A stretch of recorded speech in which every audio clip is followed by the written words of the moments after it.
vlog. Și despre perspectiva asta în... Chicky. Ce-am? Adicția. Is over. Este așa de frig afară. Este ora 9:30. Mă pregătesc să merg la studio pentru că avem o zi de filmare azi. Trebuie să mă opresc să iau smeură.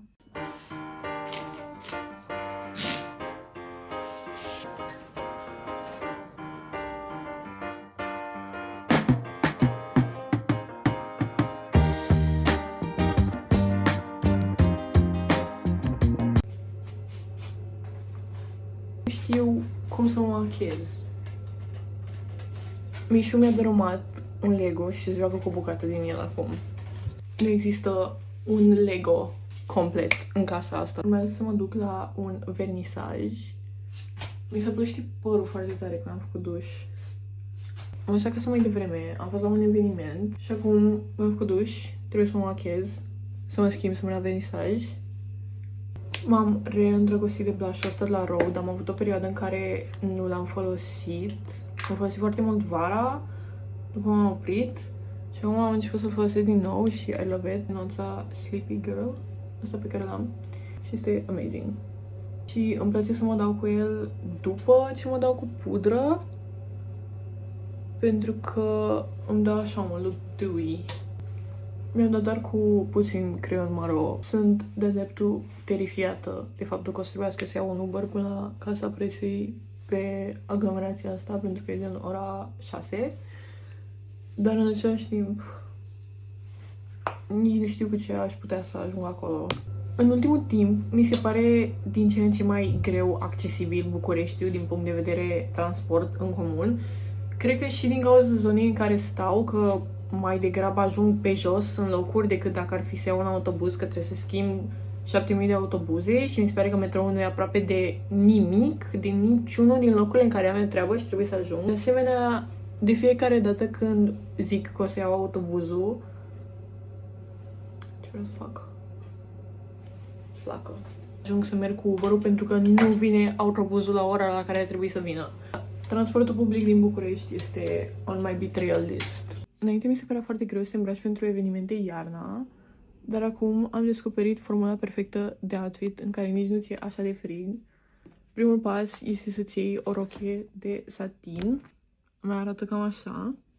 Și pasul 2 este să pui un plover peste, un plover dintr-un material bun, ca să arate bine.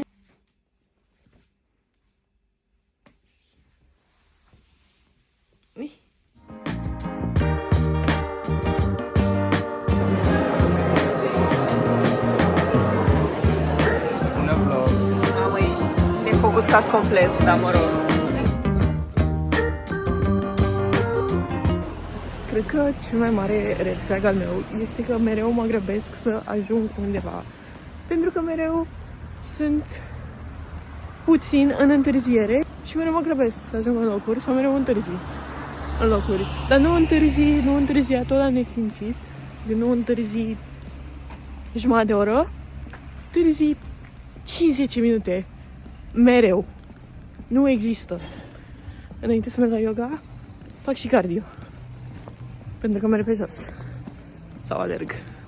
Dar acesta este outfit-ul meu de azi. Este sâmbătă, nici nu am zis. Mă duc la yoga.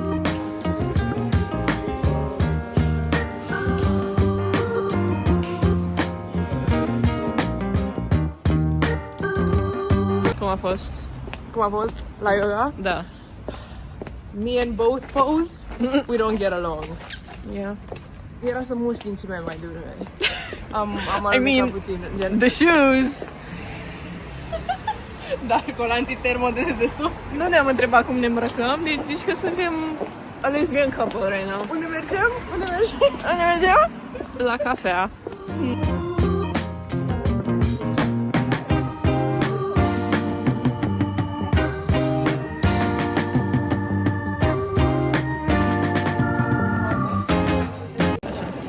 Arată-ne ce ți-ai luat.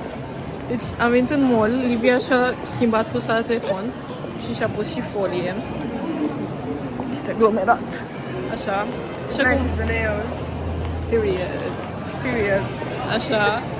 Și acum mergem să mâncăm, pentru că ne e foarte foame. E ora 5. Este 5, da. Damn.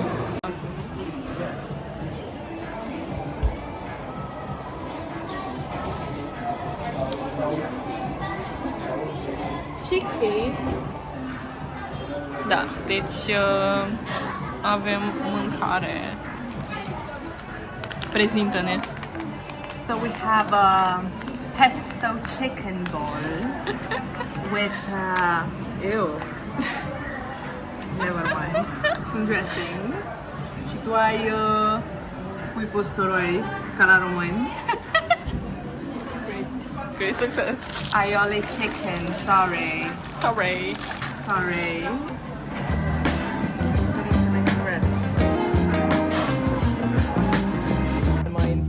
Nu, aia era pentru că mă lua fix din perspectiva care mă interesa cel mai mult.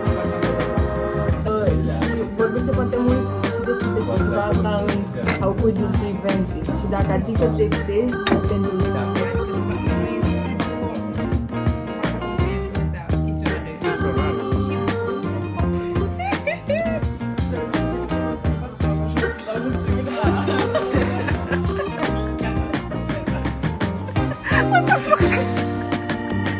Sunt chiar eu. Este marți azi, e 27 februarie. Ora 4, tocmai am ajuns acasă, am fost la o filmare pentru unul din clienții la muncă. Vreau să vă fac haul cu ce mi-am luat. Clientul pentru care am filmat este un magazin cu produse italienești. Y'all know I had to get myself some stuff. În primul rând, am luat aceste paste. După care am luat o bucată de pecorino și o bucată de guanciale. Și am mai luat, pentru că am văzut și nu am putut să rezist, că n-am mai găsit de mult la magazin, o burrata. Abia aștept să devorez această burrata. Vreau să merg mâine dimineață la brutărie aici, ca să iau o pâine cu maia și cu burrata. Și acum o să termin ce lucruri mai am de făcut. După la 6:30 am un call ca să stabilesc niște chestii pentru expoziția de jurnale, despre care nu am vorbit. La 7:50 o să merg în mall, pentru că mi-am luat bilete la film la Sentimental Value. Și abia aștept să-l văd. Și cam asta este planul pentru următoarele ore. Update. Am făcut paste. Arată genial.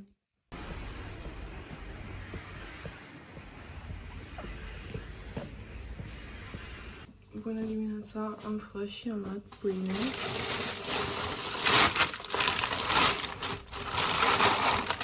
Și am luat și un pan la șocolat. O să fac micul dejun. Sunt foarte răgușită, nu înțeleg ce se întâmplă. Mă bucur așa de tare că în sfârșit este un pic de soare afară. Ar trebui să mă apuc de ASMR. Da, deci cum ziceam, în sfârșit este puțin soare afară.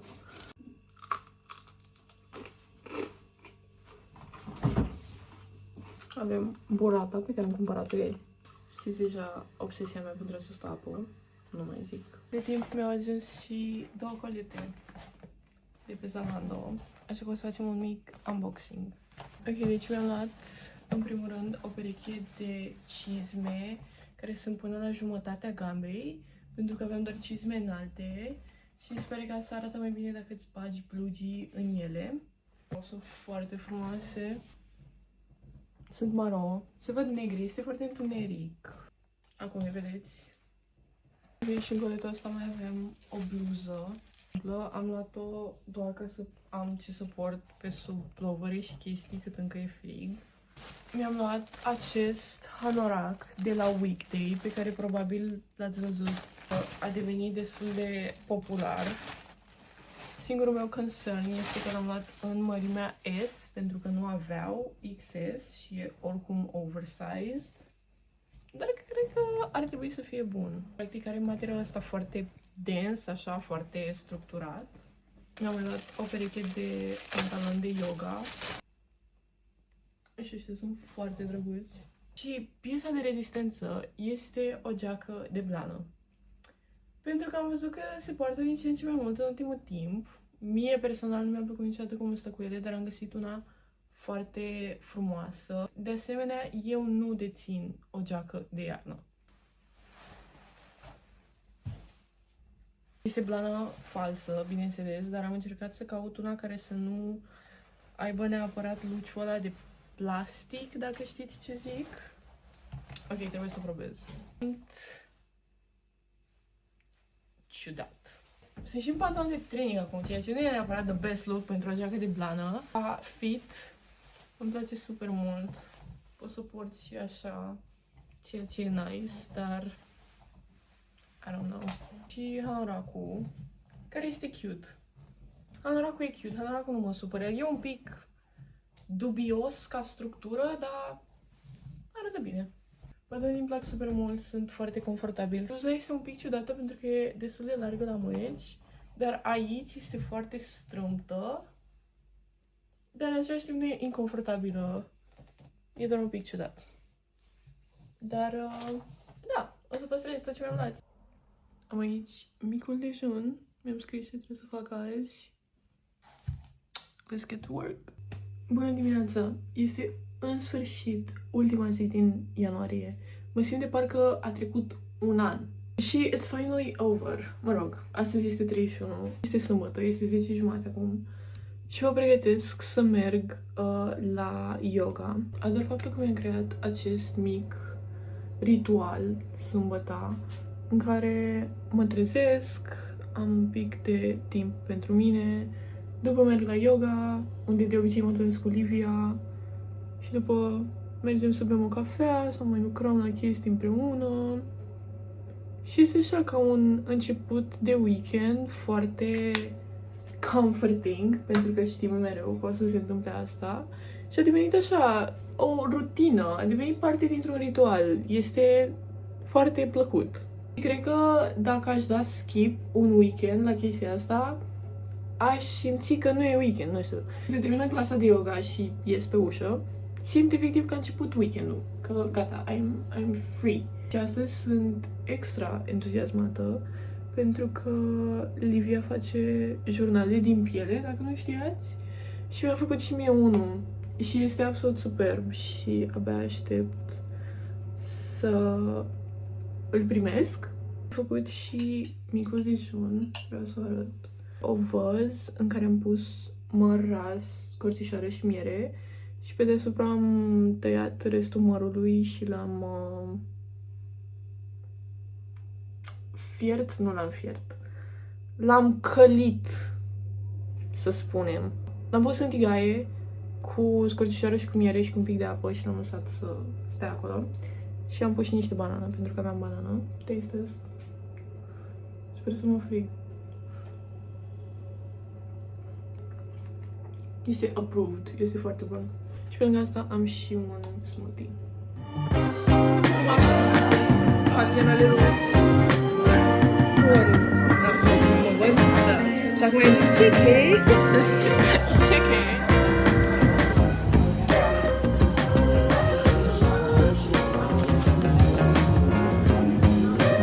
O să deschidem împreună jurnalul. Mă rog, l-am deschis deja.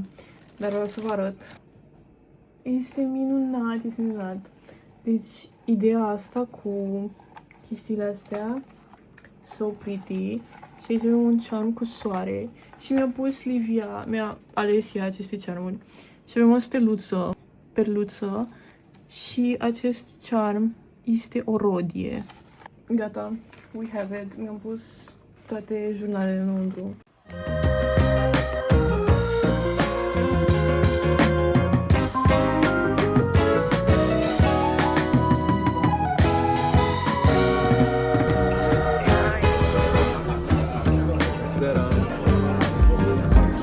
Adicția mea.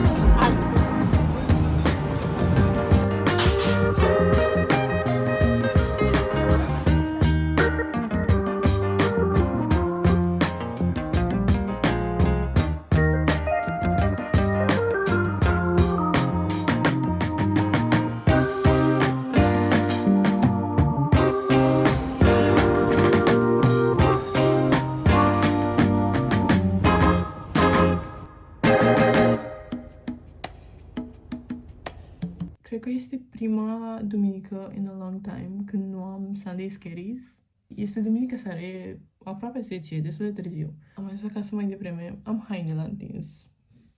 I'm sorry about that. Am decis să merg pe jos pentru că nu eram foarte departe și pur și simplu nu era nimeni pe stradă. Era super multă zăpadă, ningea în continuare și era zăpada neatinsă și eram eu care mergeam pe acolo și efectiv era așa de liniște, nu am avut nici căștile pentru că au rămas fără baterie. Că mi-am romantizat viața cât de mult am putut în contextul dat. Așa, de când am ajuns acasă mi-am făcut și cina. Avem aici o bucată de somon, niște quinoa care mi-a rămas de la prânz, niște rucola și, bineînțeles, o brânzică făgăraș. This isn't sponsored, dar brânzica făgăraș este printre lucrurile mele preferate din univers. În vedere că e de 10 trebuie să-mi planific foarte bine timpul. Am niște lucruri de editat și de încărcat într-o platformă pe care aș vrea să le fac azi ca să scap de ele, să get them out of my head. Pe lângă asta, pentru că este 1 februarie, nu v-am zis. January is over, este 1 februarie, finally. Vreau să-mi fac reflections și intentions ianuarie-februarie și pe lângă asta, cred că o să mut asta pe mâine. Vreau să-mi fac, mi-am propus în 2026, ca la finalul fiecarei luni, să-mi fac curat în galerie, pentru că my phone needs this. Și pe lângă asta să trec prin toate chestiile pe care le-am salvat pe Instagram și pe TikTok și să-mi iau notițe din ele sau să fac lucrurile care trebuie să făcute și așa. Adică, pur și simplu, nu mai vreau să salvez chestii și să rămân acolo și să le uit efectiv acolo și să nu mă mai folosesc niciodată de ele. My best bet este să editez ce am de editat și să le trimit și să-mi fac reflections și intentions și să mă culc, pentru că e târziu.